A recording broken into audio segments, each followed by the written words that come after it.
Yellow Ribbon Suicide Prevention Program. We started the program in 1994 after the death of our son Mike. And what really happened is it was what the kids did, what the teens did after his death.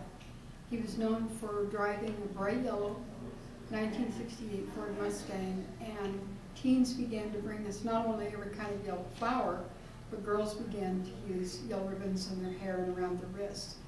And people came in and asked, what can we do? The first teenager that got there that day, I never will forget, Lisa stepped back and said, what can we do?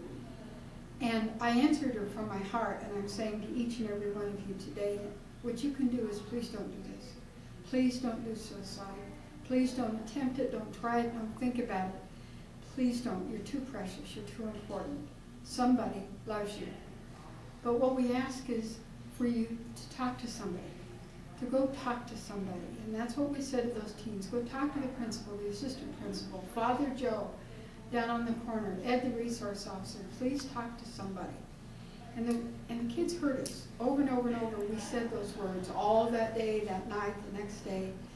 And two girls came in and brought some friends and asked us to please tell their friends what we had been saying. And so my husband began to repeat these same words, please don't do this, please go talk to somebody with names. And I noticed two of the girls writing the words down. And I knew then that if it was important enough for the teens to write the words down, it was important enough for us to write them down. So we put all the words down on paper. A friend put them on her computer and fixed it up and put it on bright yellow paper out of memory of Mike's yellow Mustang.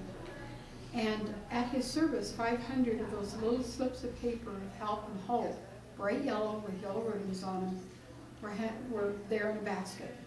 And at the end, all of it could have ended there, but it didn't. And that's the message. It didn't end there because of the teens. The teens took action.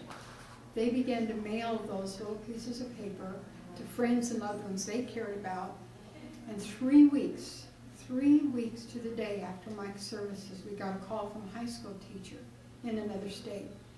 And she had one of those little yellow papers. Turns out a girl had given her, one of her students had given it to her that day when that girl needed to ask for help.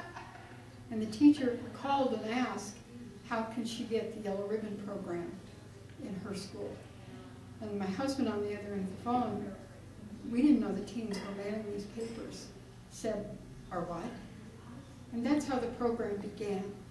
Little did we know that that program would not only continue today to 47 foreign countries all over the United States, but what we did was build a bridge, a bright yellow bridge of help and of hope from the people who need the help. Maybe they're not totally in crisis, but they need to talk to somebody. They need some help in the direction of their life, to those who are professionally trained to be able to do that help.